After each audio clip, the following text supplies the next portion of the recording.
You see, JME, he's like one of the first balanced, thinking, articulating, intelligent, like and carelessly as well. You know, like carefree, like just, and it really, and also independent. Yeah.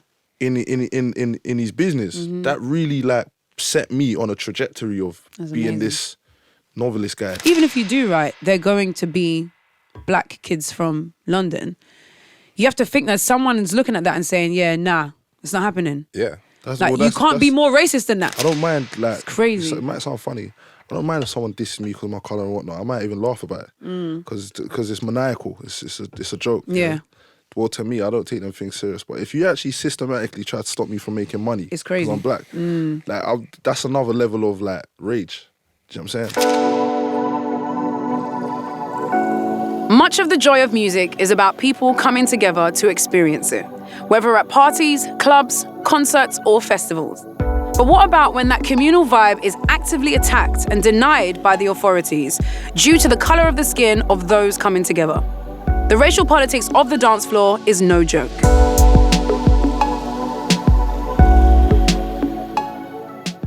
Afrobeat, hip-hop, lovers rock, jungle, UK garage, grime, Afro swing. With its fusion of Caribbean, African and American sounds, all served with a UK twist, Britain can claim to be black music's most innovative hub. This is Sounds of Black Britain.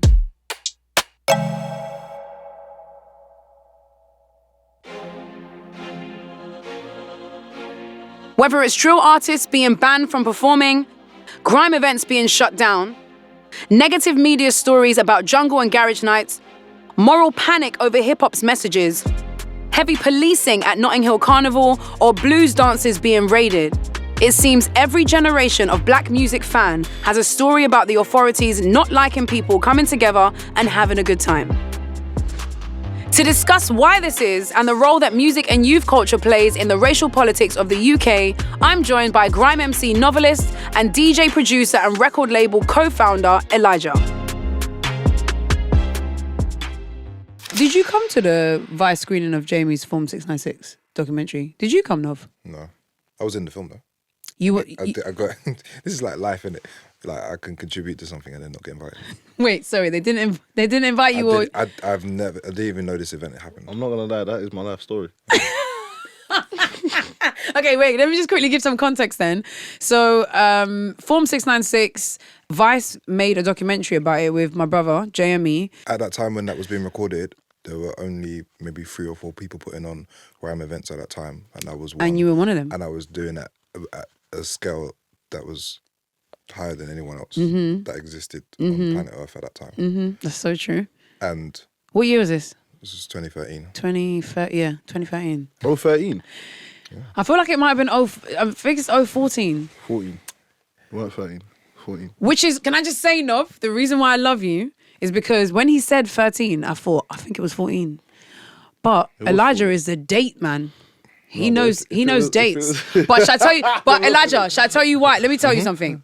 You might have recorded it in 013, but it came out in 014. I'm trying to think, was that the first time that people were on a bigger scale hearing about Form 696? I think there had been the kind of interest or kind of discussions about it were coming and going. And then because there was like a lot of interest in grime around that time, and it felt like the most affected music. Tim and Barry's Just Jam had been cancelled at the Barbican, and it raised the issue.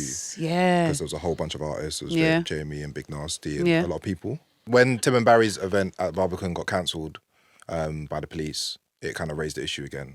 And I think, it was I guess when Twitter was kicking off, it was like, 2013. And people could collectively make noise together in a space. Yeah. And maybe before that, those things were happening individually. So when your event got cancelled, it was your fault or you had to deal with it and you didn't have a forum to discuss it on with people openly.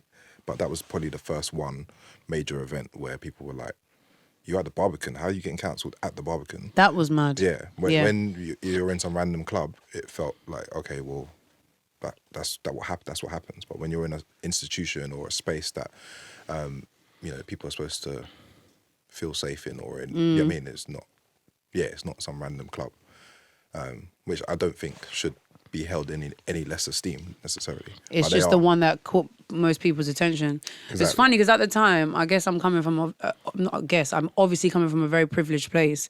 I was going to so many parties that sometimes one just did get cancelled. I didn't really ask much questions. It wasn't something that I was like, oh, okay, cool, like that party's not happening. It is what it is. There's going to be another one. But I think it was. I'm so glad you said that because it reminded me. It was the Just Jam that I thought. I think they were also maybe the people that were not most vocal about it, but it was the one that when it was said that, oh, this is not this problem or this problem, this is actually the police that have an issue with it. I think that was the reason why a lot of us were like, oh, rah, okay, cool. This is not like an internal thing that, the man then probably don't get along and that's why it's or, you know what I'm saying? Like the promoter's someone that isn't very good at promoting and maybe didn't do the right deal with the venue. This is like something completely outside of our jurisdiction, like a next authority basically has come through and said that they don't want it to happen, and done it in a way that we felt and is completely unfair to do. Form 696 was a risk assessment form the Met Police requested promoters and venue licensees filled out prior to music events. While seemingly benign on the surface, questions on the type of music that would be played and the ethnic makeup of expected attendees led to a huge number of grime, jungle, and hip-hop nights being cancelled. Amid claims that Form 696 was being used to target particular genres of music, it was eventually scrapped in 2017. Since then, there have been well-publicized instances of drill artists being banned from performing or even recording music without express permission from the police. So why does it seem that black artists and black music events are targets for being shut down? And how does this play into the wider context of black and brown people's relationship with the state? Did any of the Butters parties get shut down, Nige? No. So the biggest effect is people didn't even try. So I don't count the cancellations as like the problem. It was all of the things that were possible that could have happened through that period that wouldn't have been approached because people were like, oh, if we do it, it might get cancelled or 696 and we don't want to go through the hassle. So the scene and adjacent scenes and the possibilities of that music didn't happen because people didn't even try. And you can't put a number on that. Yeah. There's ideas that didn't make it past the end of someone's brain, basically, because of what it would have taken to do it. Exactly. What about you, Nov? Was there anything that happened to you? Did you lose money? Were there shows that you didn't get to do? Bare times. And what were excuses were there excuses? Were there any conversations that you were able to have with people about it? Or was it just, that's what it is, there's nothing you can do? It was just like systematic prejudice. That's all it was. It's kind of hard to put an excuse on foolishness. Yeah. Everything was a different silly reason. And it was always silly. It was never like anything of like real substance. Yeah. So I just remember being frustrated at even having to fill out that stupid form. Yeah. Or being approached, being told like about 696. I'm like, bruv, why you lot keep sending me this garbage? Like I've even had arguments with promoters like, bruv, stop sending me this. Like, if you send me this, I'm not doing it. Like, because you know what this is. Yeah. So you fill it out or something, like, do you know what I mean? And, you know, it happens now, still. Yeah. But just not as a form. Yeah. Do you get what I'm saying? Like, I just did a headline show where the police informed the venue that they got their eye on us because everyone on the lineup, like they got their eyes on everyone on the lineup kind of thing to scare the promoter. So they didn't say we can't do it because they don't actually have the authority to do that. Yeah. Unless a crime's been committed. Right. But they tried to scare the promoter and the venue. So the venue was super uptight on the night. Whereas before, in conversation with them, everything was flowing. Was blessed. But, you know, they didn't want to hand out a certain amount of wristbands and it just made everything more difficult. But on the more extreme end, there's been times in the past when this form was about, because it's a formal thing. Yeah. When the form was about, it's like, guys weren't really having it, you know what I'm saying? Because when something's in black and white and the authorities are getting involved, people feel more of a, like, legitimate pressure. Yeah. Do you know what I'm saying? It's like, oh, this is legit business. Like, so we got to just, like, lock this off. Like, that happened bare time. I can't even count how many times that happened. Did you lot speak to each other? Not specifically Novelist and Elijah, but was there any form of union between artists and labels, between managers? Were either of you privy to conversations where people were actually trying to actively find ways to work around the fact that there was a form that was stopping people from making money and from doing what they love doing? I can only speak for me. I think Elijah will be more skilled in terms of network-wise because he puts things on. But me personally, like artist to artist, it's just a lot of frustration. So you didn't even speak to your peers and say, this is something that's affecting my business. Well, who do you talk and to? something that, but because you know that it's something they're also going through in their world as well. That wasn't a conversation that you had with anyone. We was like 17. Okay. So we was just young, gassed and that. Yeah. Like annoyed. You know what I'm saying? Yeah. Like when the topic came up, because when you're young, you find something else to be annoyed about. Like, Yeah. you know what I'm saying? So when that did come up, we were just like, fam, this is racist. Like, Yeah. Like, what is this? Like, do you know what I mean? But you didn't really feel like you could do much about it because they're telling you got to sign this stuff. It's like, what's this got to do with anything? Do you know what I mean? Like, so. Yeah. What about you, Laj? Through that period, it would have been Stephen Cheeky, who was running Eskimo Dance at that time. And then I had like a good relationship with Fabric. Yeah.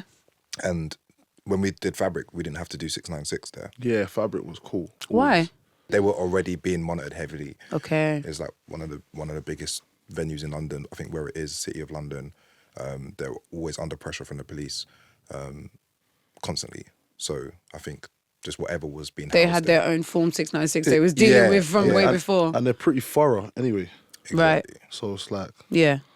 Everyone coming in, obviously there's like cameras and all this kind of stuff. So everyone in the venue and the people that were working there at the time was supportive of like our struggle. Like they knew what we were going through elsewhere. So housing it there and being able to build up and giving us time to experiment, bring through young artists was part of the reason that we were there. It wasn't about just say like being in any venue. It was being in a venue that would be safe for us, safe for our ravers. Like they knew it would be on because it's at Fabric. Yeah, that was part of the trust that we built with the audience.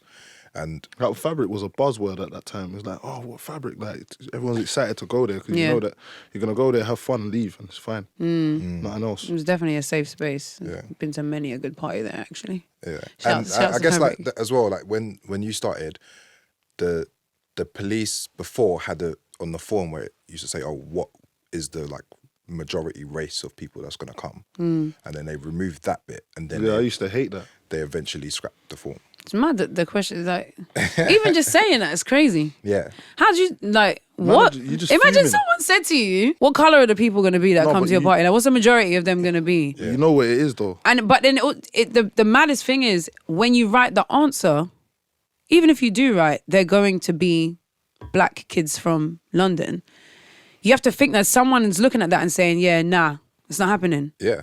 You can't be more racist than that. But that's what it's for. I know, but it's like the purpose of it. You know what it is? I don't know why. They just want you to give them the reason. I don't know why. I'm old enough now, but sometimes blatant racism still is so shocking to me. Like when I read up on history of things, I think that could never happen now. But Form 696, like we just said, was 2013, 2014. Yeah. And a man was saying, tell me who's going to be there. And when you tell me the answer, I'm going to say, because of that, no. That is legitimately what you call racism. That's exactly what it is. I don't mind, like... It's crazy. It might sound funny. I don't mind if someone disses me because of my colour and whatnot. I might even laugh about it. Because it's maniacal. It's a joke. Yeah. You know? Well, to me, I don't take them things serious. But if you actually systematically try to stop me from making money... It's crazy. Because I'm black. Like, that's another level of, like, rage. Do you know what I'm saying? What other examples have you guys seen just in your journeys of music where it's not as blatant as a form that's asking what, you know, culture or country are the people going to be from that are attending, but you're still very aware that this is based upon your background, your heritage, and the music that you're making? I think the general vision for what people have for black music in this country has been limited by what people thought we could achieve. Like people didn't think, oh, you could do an O2 Arena or a Brixton Academy or this. Like they're like, well, how? Like you ain't gonna get that far. Like there was always that ceiling. Like there was a ceiling before, like of imagination of what was possible. It was like, okay, you've done your like whatever one extra playlist, and that's what it's gonna be. Yeah, they've been taught to regard us a certain way. So as far as you believe something is as far as the parameters that your mind can go. Right. You can't believe further than your belief. Right.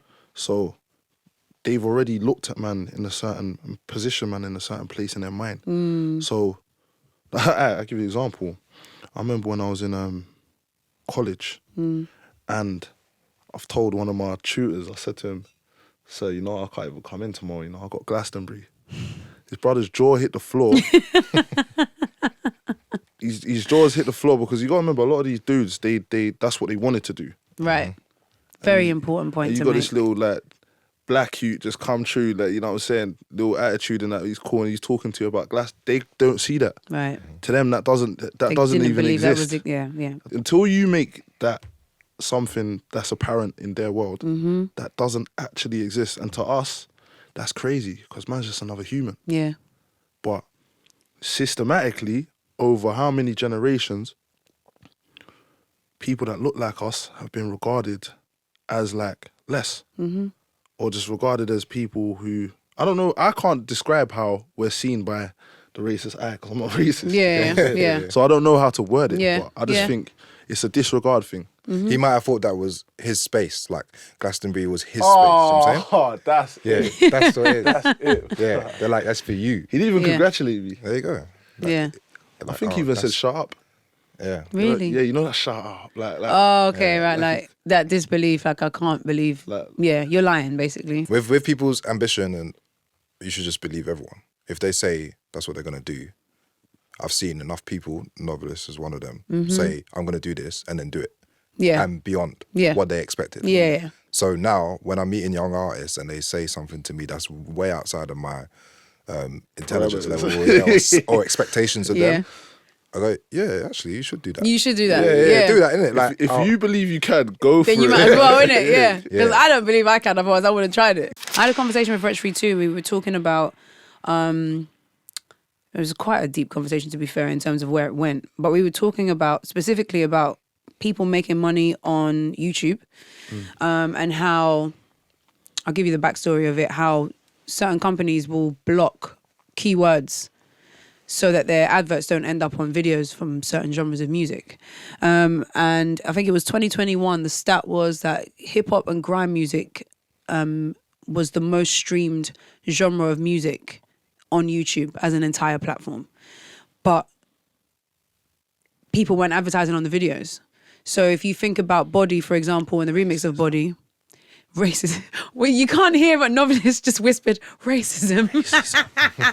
But for example, Body, the single by Russ and then the remix obviously with RD and everybody else, that had the most streams of any hip hop and grime video, black music, whatever you want to call it, across the whole year.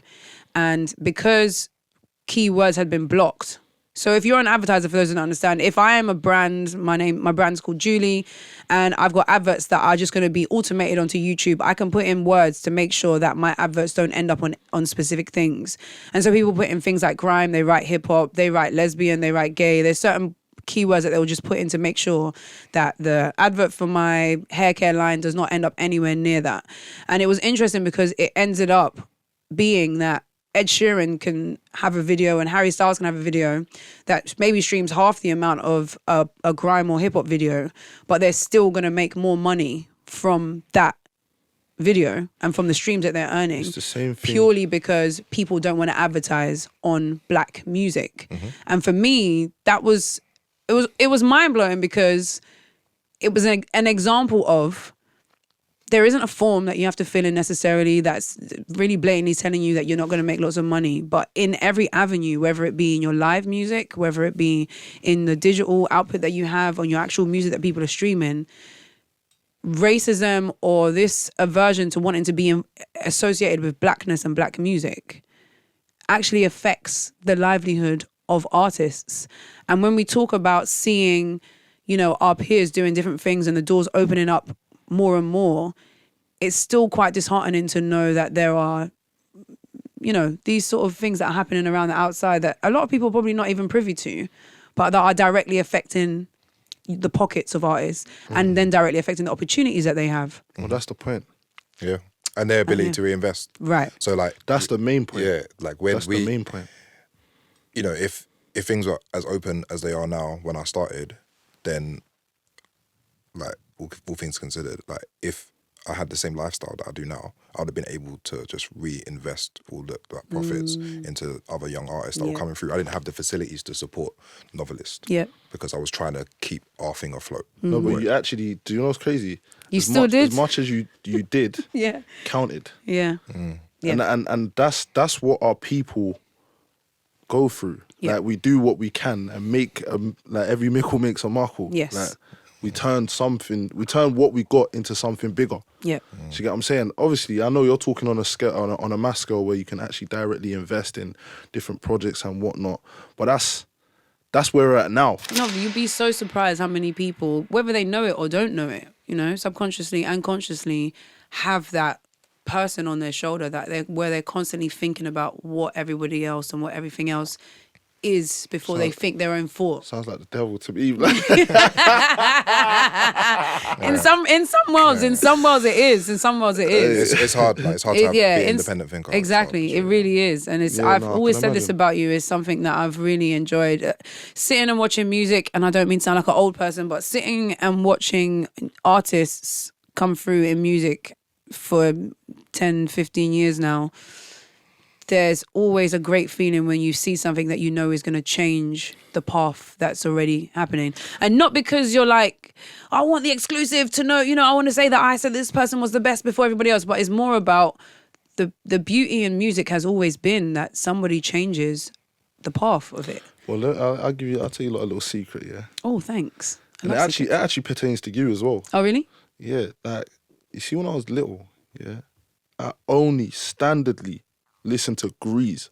Like, that's the only music I listen to. I didn't like, and maybe like the soul and funk and what, but that's like other genre. I'm talking about when it comes to lyrics and bars, I was only listening to greasy music. Yeah. That's it, like New York, West Coast, UK, like just straight fugged out music. Grease. Yeah. and you see when I come across JME, he is like the spark that made me realise, that man can be the full version of myself. Because don't get twisted, man can get greasy. Yeah. But that's just an aspect. My mum's got this saying where she says, cometh the hour, cometh the man, which means at whatever given time, whoever you need to be, you can be that person. Right. Like, do you know what I'm saying? It's about balance, yeah? But you see JME, he's like one of the first balanced, thinking, articulating, intelligent, like and carelessly as well. You know, like carefree, like just and it really, and also independent. Yeah. In his business, that really like set me on a trajectory of being this novelist guy. That's actually why I call novelist guy, because I'm just being this novelist guy. Because a lot of people, they don't know much about me, but they know, that's that novelist guy. I said that. That's it works. It does work. It does work. So like big up Jamie, man, for that. Big up like, Jamie. People think the independence thing was like just about business, or we're not working with major labels, all that stuff. It's like they got it so twisted, cuz independence is all the way through. It's all the way through from thinking business, like relationships, different ways of looking at what is there, starting from first principles, atoms up. Like, how would you do something if you were starting from scratch? You don't need any history of how music has historically been made. You could just start from where you're at. Exactly, what you think is good. And like, I sent a text to a friend like a couple years ago, and I said, as soon as I saw the logo, the Boy Better Know logo on a t-shirt, I was like, okay, what am I doing here at uni? Like, what am I actually doing? I just need to start the thing, innit? Just go. It's like it was like a bat signal going to all of us, going, "No, you got to do it now." There's like this window, bro. Honest to, like, I know exactly what you're talking. This is what he just summarized. What I'm saying. Yeah. It's like man unlocked something in man that man didn't realize. Like, you can actually, fam. You see when you guys don't know this about me. See when I was like 13, 12. I had the girlies on my ends rocking Novelist t-shirts.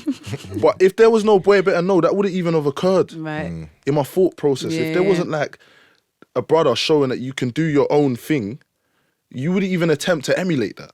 Because it's like, where's the example of that?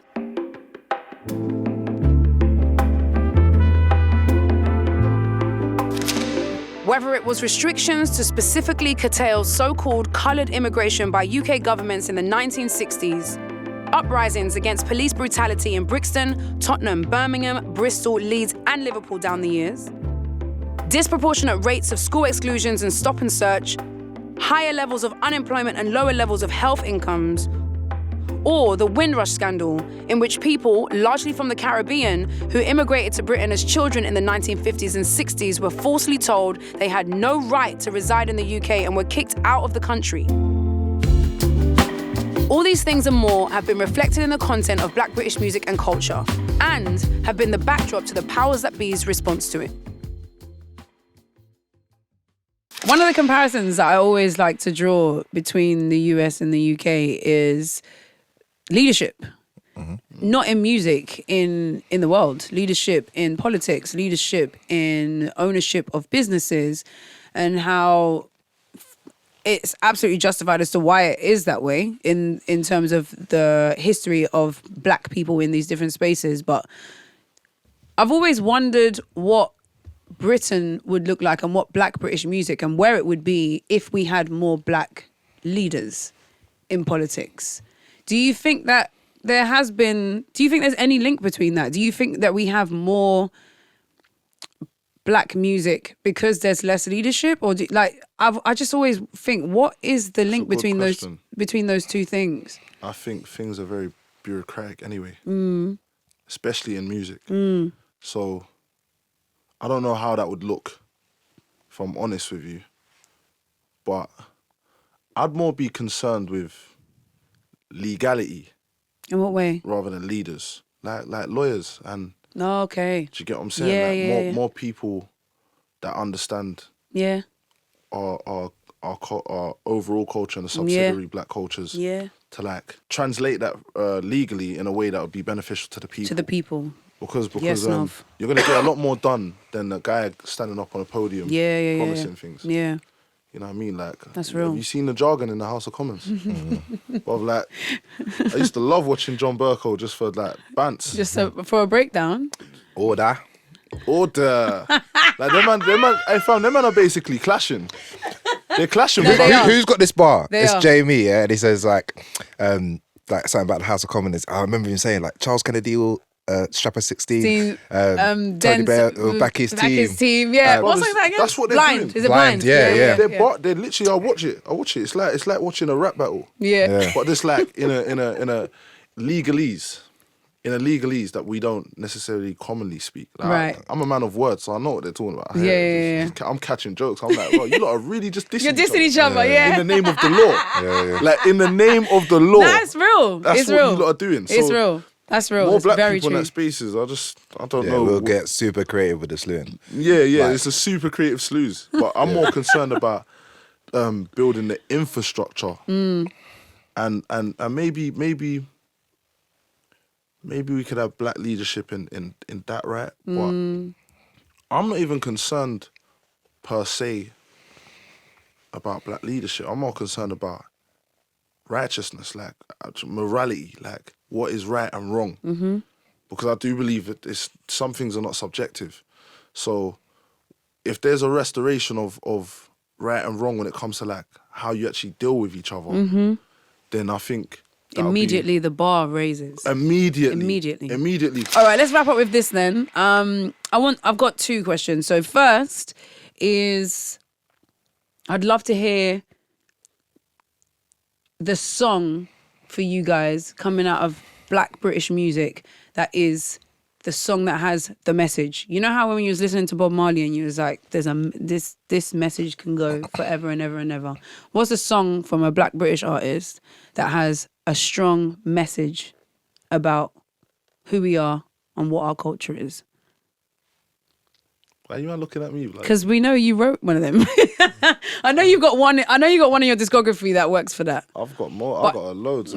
But what is it for you guys? If you had to pick one, like I'll just say someone got this is because I'm not gonna say one of my own. But if you do want to find a novelist one, just go and listen to anything. Anything. Just type in novelist and it's there. Yeah. I got mine as I was asking my question. Right. What's yours? Cry by Swiss. Do you know what's weird? Do you know the weirdest thing? What? The weirdest thing. What? Since you asked that question, yeah, I've had that song playing, but I didn't even think about it. Do you know what it is? The thing for me about that song is when I say I can actually cry listening to that song, and when I'm reciting the lyrics to the tune. We had a party earlier this year, and I think the song got wheeled up about was I there? 5 or 6 times. I feel like I was there. It was the after party for Top Boy. Was I there? I wasn't there, but in Shoreditch. I seen that happen this year as well. Yeah, and it's just there's this thing that happens in a room with people when that song comes on, where even if the lyrics are not exactly your life, you can hear a person speaking on To you. Exactly. He's directly talking. And that is so rare. And another funny thing is that song translates everywhere, in any part of the world. Anyone I've spoken to that's heard that song, even though they're not from where Swiss is from, you can hear it. And that's special to me. That's so special. That's a big one for me. So we've got Any Novelist song and Swiss Cry. No, I'm trolling, but I'd say Bashy Black Boys. Yeah? Yeah. Valid. Because you know what? When man was, maybe not so much now, but when man was like a youth, the song, you felt something. Yeah, 100%. You was moved by 100%. it. You get what I'm saying? Like, it needs to be like re-released and resurfaced and like, remastered. It does, doesn't it? Just all the MCs that got brought together on that as well. It's like iconic, like the remixes and stuff. Yeah. Yeah. That's so I true, watched them in lockdown and I was like, yeah, that was really special. That's And it was so in true, it was in a time where it was Channel U as well. So it's like it was pre-YouTube. It was it was mixtapes and stuff. It needs to be on the services now. It needs to be presented again. And and everything them, well, not everything, but a lot of the time, the music that was coming out at that time was like, it was crud. So that really, really stood out. It was It was like his own thing. It was like, raw. What would even make you make that as a campaign? Like, you really, like, actually, we all heard that song. Like, you must have really had that in you. Yeah. You get what I'm saying? So I'm glad that he expressed that and put that out there in a way where, you know, just even, because fam, who makes tunes for the black youths? You know what I'm saying? Like, no one don't really do that. Like, you just make tunes for black youths. Like, black youths. The young ones. Yeah. Do you get what I'm saying? Like, that's the most turbulent, that can be, depending on how your lifestyle is, that can be the most turbulent, if you're from the hood, that can be the most turbulent time in your whole life. 100%. 13 to like 17 or 18. It's mad. Even younger sometimes. Yeah, it's Even mad. younger. It's mad. It's like, it's crazy. Like, Yeah. broken homes is mad. What about you, Laj? What's one for you? I know you've heard a million songs in your lifetime. yeah, I think like Wookiee Battle. Just like That's why you're my guy, Oh, you you know? smashed it out of the That's park. why you're my guy. Yeah, it's like- Because that is really a gospel tune. It's That gospel. is 100%. Yeah. What? It's gospel. 100%. And the meaning of gospel is good news. Is it? Yeah, that's what it means. I didn't know that. It means the good news. That is sick. I didn't know that. Wookiee Battle, I'll play that on my wedding day, at my funeral. Well, someone will play it. I won't play it. I'm but playing that soon. like, yeah. like Definitely. just the words that are said, and I've been in enough rooms with everyone saying them together Yes. many times, and it don't get boring. Yes. And intergenerational ones, because Intergenerational. it's like No, it's real. the age I'm at now. Like, my uncle is in his 50s, and he went out to that and was hearing it for the first time. And I can't even imagine being in a rave and hearing that for the first time. Mad.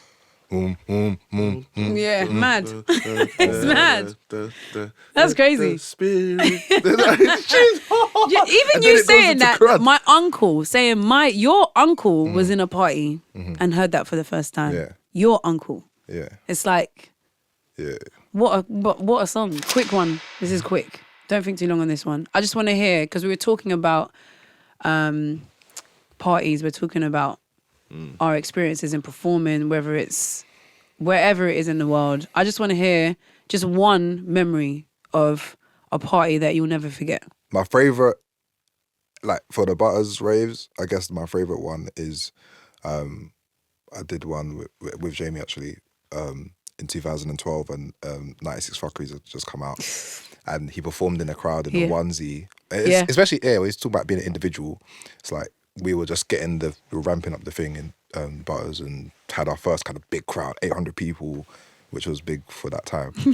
Still big now, but he's in the crowd performing with people, something that people just wouldn't do now. We had just people power. That's what it felt like. And he'd give the mic to people and they could do the bars. It was just like, I'd been working towards that moment with the team and everyone for 5 years, and it was like our little celebration, whatever. And I was like, nah, I can't stop now. Like, I can't there's no going back. Yeah. It was like that was one of those days where you know that life ain't gonna be the same again. After that rave, that was March 2012. Go on, Nov. Just before we go, give us your one. What's a moment that you never forget from a party? A big moment for you? One time I was performing in Fabric. Yeah. And I remember the first time Grime Mixer played Dollar Beats, Kill Confirmed in a rave, yeah. This beat, yeah. The only thing I could describe it is like black rock music. It was like the way people was even physically moving was nuts to me. Like, it was, I'll never forget the impact of that, just that vibe, that was crazy, man. Yeah. It was crazy. That was It was mad. Yeah, because when you're barring over that, yeah, and they're moving like that, like, I can't describe the energy. You feel like Dragon Ball Z. Fam, you feel like the best. Yeah. You feel like like you're levitating. And at that time, no MC could chat to me. No one. Yeah. No one. I don't care. Older, younger, they couldn't chat to me because the kind of beat selection that I had. Yeah. And it's the synergy between you two. The synergy between me and Grime Mixer and the beat selection and just how he was making the crowd move, it was way too much. You know what I'm saying? Like I think even it got to the point where promoters started calling each other, like saying, yeah, like, we need this, boom, boom. It was crazy. So, but yeah, I got to give props to Dollar Beats and Grime Mixer for believing in those instrumentals. But he's a man who knows. Yeah. You know what I'm saying? He hears something, he knows. Guys, thank you so much. It's been a pleasure. I've loved talking to you today. Thank you both for joining me on the Sounds of Black Britain. To more raves. I'm going to be doing this till I'm 100 still. They got all the black youths, man. Innit? Thank you both. Thank you, Nov, and thank you, Elijah. It's been amazing to have you both on. I think today has been really important to highlight that music can never be separated from the political and cultural space it's created within.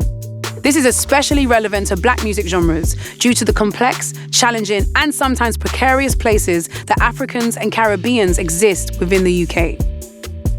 And while the authorities might not like it, I think it's safe to say that black music and black ravers changed the definition of what it meant to go out in the UK. And we can all be thankful for that.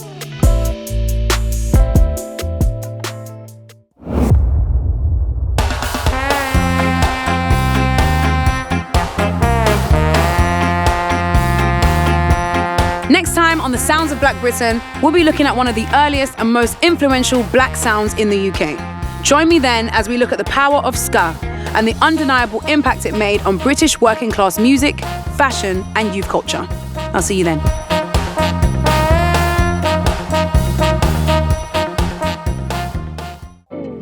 The Sounds of Black Britain podcast is brought to you by the Black Curriculum and produced by Unedited.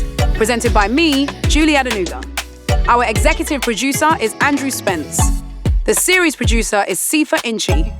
Our assistant producers are Akeem Moore-Nickel and Buki Fadipe. This episode was filmed by JJ Gemio. The series is written by Drew Christie. Our sound designer is Tony Onuchukwu.